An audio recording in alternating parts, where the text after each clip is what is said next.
yang dulu malah dibilang malah Tribina kita ya, kota pendidikan, industri dan wisata, tapi yang menurut kepet banyak infrastruktur yang mangkrak. Ada MCC yang kemarin itu ada temuan BPK itu kan dibangun 25 miliar kalau nggak salah. MCC itu hampir 100 miliar. Oh, hampir 100 miliar. Iya. Di BPK ada temuan 300 juta itu ya. Iya. Ruwet.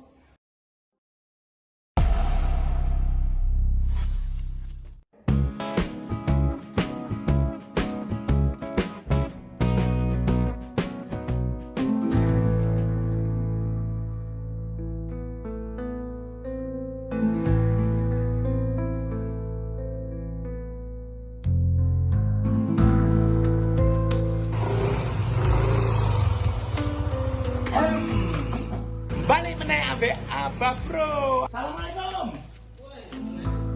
Rahayu. Nah, iki ngono sing duwe. Nah, ini adalah salam persahabatan, salam juga kemanusiaan. Ya. Ini tim kita. Nah, ini punya tim kru yang luar biasa. Mereka punya keahlian khusus baik itu IT dan juga gimana dia mengarahkan. Tapi yang mau tersinggung kenapa IT? Oh, no yes. Iki apa perlu tak nunggu ya? Ya, silakan. Oke, assalamualaikum warahmatullahi wabarakatuh. Ini salah satu lembaga swadaya masyarakat, juga yayasan juga kritisi Malaraya tentang pemerintahan kota, eksekutif, legislatif. Nah, ini sekarang kita kedatangan Abah Bro. Bagi Ya. dulu, Abah Bro. Saya perkenalkan, nama saya adalah Abah Bro. Saya bukan yayasan, saya bukan lembaga LSM, saya independen tapi objektif. Nah, saya akan membicarakan tentang potensi di Kota Malang, baik itu infrastruktur dan kebijakan dan juga masa yang dulu malah dibilang malah Tribina kita ya, kota pendidikan, industri dan wisata, tapi yang menurut kepet banyak infrastruktur yang mangkrak. Contohnya apa saja? Salah satunya apa ini Mas? Apa Bro ya? Salah satunya ini kan banyak sekali ini ya, di pemerintahan sebelumnya ini ya, seperti apa Anton Setiaji ya, itu terus ada Islamic Center yang sekarang ini mulai zamannya Banten sampai sekarang ini belum dipakai. Ya, aku tak ngerokok sih. Ada MCC yang kemarin itu ada temuan BPK itu kan dibangun 25 miliar kalau nggak salah itu ya. Yang mana? MCC. MCC itu hampir 100 miliar. Oh, hampir 100 miliar. Iya. Di BPK ada temuan 300 juta itu ya. Iya. Nah, itu. Nah, itu menurut Abah Bro bagaimana itu? Iya. Gimana menurut Abah Bro? Jadi gini, saya amati dan saya juga pelaku di lapangan untuk memonitoring ya tinggalan-tinggalan pemerintahan, khususnya di era zamannya wali kota pendiri infrastruktur. Contoh nggak ada jauh kayak Islamic Center, ternyata apa? Pasif dan tidak ada pergerakan sama sekali untuk asas manfaatnya ya, itu salah satu. Kedua, termasuk yaitu PR yang paling besar adalah masalah pasar. Ruwet, pasarnya nggak kuat ya dari pemerintah, pedotan itu pengusaha atau dari peserta lain, yaitu itu adalah proyek yang dipaksakan. Seharusnya kenapa tidak bangun di wilayah timur? Dulu zamannya wali kota dulu ya, bapak pembangunnya itu lalu di blok office ya, yang di mana daerah timur itu bagus, tapi sekarang ditarik ada banyak blok-blok, ada blok mini juga. Ini yang saya sayangkan untuk penguraian kemacetan. Saya kira ruwet meskipun pakai rekayasa lalu lintas tetap. Kenapa? Fungsinya sebenarnya apa? Jalan nggak mungkin lebar, semakin lama semakin sempit. Kedua, kendaraan semakin banyak, nggak ada untuk kendaraan sampingnya nggak itu kan karena mungkin mungkin ini ya menurut analisa saya ya apa bro ya, mungkin wali kota sebelumnya ini tidak paham dengan tata kelola perkotaan mungkin. Ya. Harusnya MCC itu ditaruh di mana? Karena kan daerah sekitar wilayah situ kan saat ini kan kalau untuk keramaian kan sudah ramai. Ya. Nah, kalau misal dibuat di Malang Timur atau iya, untuk perluasan ya. Selatan ya kan, Kota Malang Selatan. Iya, betul. Nah, itu kan untuk perluasan agar sama-sama ramai ya kan. Kalau Malang Barat kan sudah ada Soekarno Hatta kan misalnya ini ya. Iya. Sudah lumayan ramai ya Pak ya. Kalau untuk Malang, Kota Malang bagian timur ya kan, itu kan masih sepi-sepi aja itu kan. Iya. Harusnya untuk menuju Malang kota metropolis itu Nah. kan harus ada pemerataan pembangunan ya kan, mulai Malang Timur, Malang Selatan, Kota Malang Selatan ya kan. Nah itu menurut apa bro gimana? Jadi saya amati di Kota Malang sendiri ada UPD-UPD yang membidani, baik itu khususnya di tata ruang ya, itu Badan Perencanaan Kota sendiri. Ojo peti ambil pimpinan yang kiranya ini gua harap. Nah akhirnya terjadi kan karena penyesalan di depan, di belakang. Sekarang masyarakat yang bisa menikmati, kayaknya yang oke lah saya lihat di Heritage ini meskipun apapun pengerjaan secara fisik dan itu bikin kayak tempat hiburan yang nyuntuk atau ngertek itu pernah kita tentang. Kenapa? Bukan kita tentang untuk masa pembangunannya, tapi asas manfaat dan kegunaannya. Sirkulasi kendaraan atau lalu lintasnya bagaimana? Sampai sekarang tiap hari Sabtu atau Minggu, waduh macetnya ampun.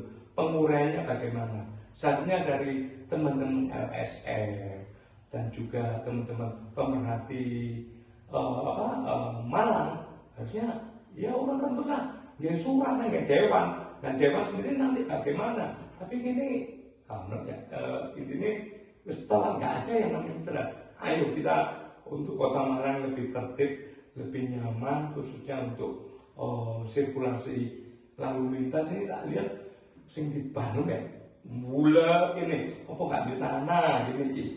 Kita ini banyak aset-aset pemerintah, pergunakan daripada aset-aset pemerintah dipakai pihak ketiga ya.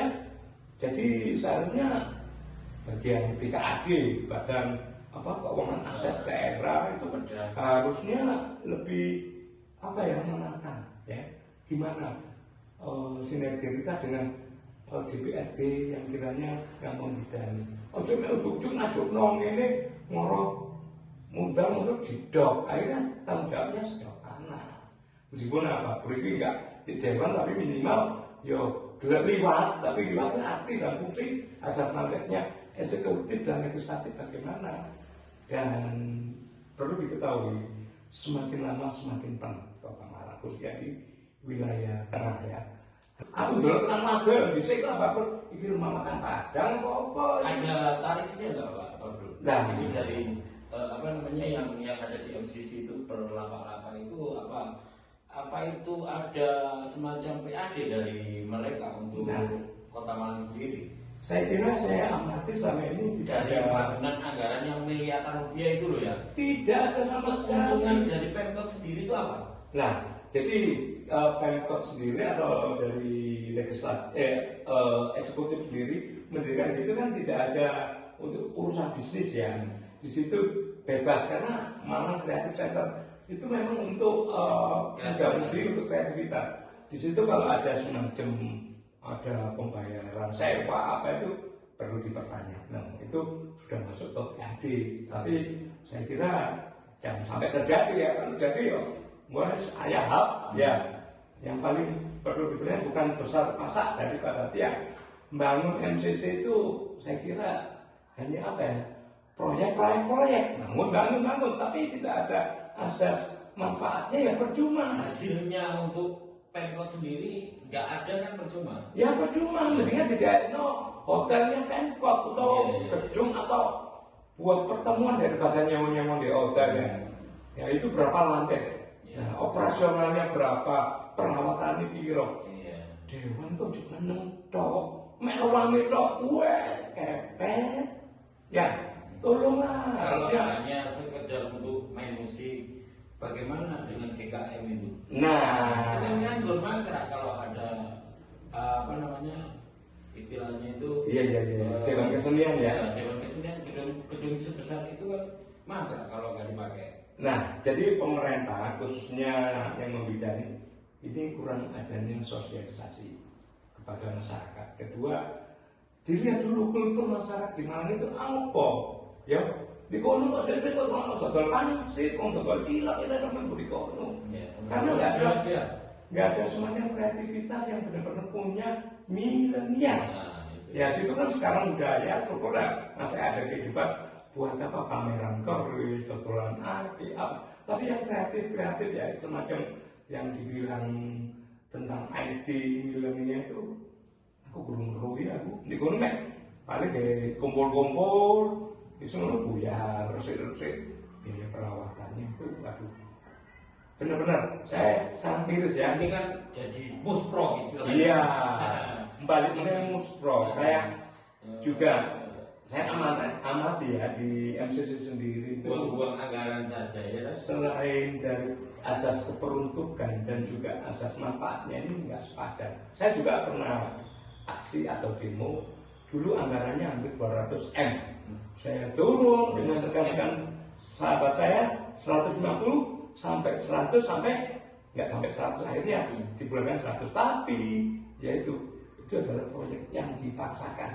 Seharusnya kenapa tidak bangun di wilayah timur? Dulu zamannya wali kota dulu ya, bapak pembangunnya itu naruh di blok office ya, yang di mana daerah timur itu bagus. Tapi sekarang ditarik ada banyak blok-blok, ada blok mini juga. Ini yang saya sayangkan untuk penguraian kemacetan. Saya kira ruwet meskipun pakai rekayasa lalu lintas tetap. Kenapa? Cuma jalan tol atau jalan flyover atau mungkin pengurai anggaran dipergunakan untuk itulah aja sampai kemacetan. Ya, sekarang kayak di Bandung langsung buat contoh bikin pengurainya ya jembatan atau flyover atau apa yang jenisnya sedikit jeruk underpassnya itu sejauh mana. Oh cuma bangun kok tapi nggak ada sirkulasi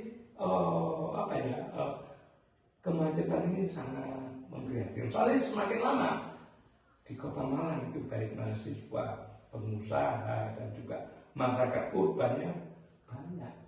Di Malang itu banyak bintang-bintang yang gitu, ya. Tapi ya harusnya lebih paham lah. Kita sendiri Kota Malang sudah mau ke metropolis atau yang dibilang sudah kota yang luar biasa ngomong ya. Dan untuk Pak Giso saya juga menyampaikan tentang banyak kemacetan pembangunan. Contohnya pasar Gadang, pasar Belimbing kok melempem ya dari pihak eksekutif dan legislatif. Seharusnya mempunyai eksekutor handal. Memang kerjasama udah nggak jalan ya udah diputus, cari oleh investor yang lain yang lebih kental. Dan akhirnya apa? Oh cuma bangun mengunut soal ya itu menghabiskan anggaran 1 tahun adalah 6 miliar. Itu duit kecil operasional kan untuk itu apa perawatan. Saya kira dewan itu cuma menentok, yo aku bener-bener sakit hati. Soalnya apa? 6 miliar gak titik, itu udah awet itu. Iya. Itu menurut pengamatan apa bro? Fungsi daripada MCC itu sampai saat ini apakah sudah sesuai fungsi atau gimana itu? Kalau menurut pengamatan apa bro? Ya, saya kira untuk MCC ini ya. MCC itu lucu ya. Sebenarnya malah kreatifnya sejauh mana? Di kono nek digawe kumpul-kumpulan acara event-event exhibition, ya lucu mendingan di gedung liya. Nah, lek digawe ngono tok enggak ada kreatif yang kayak maaf ya. Gini memang dulu wali kotanya senengane ngerpek.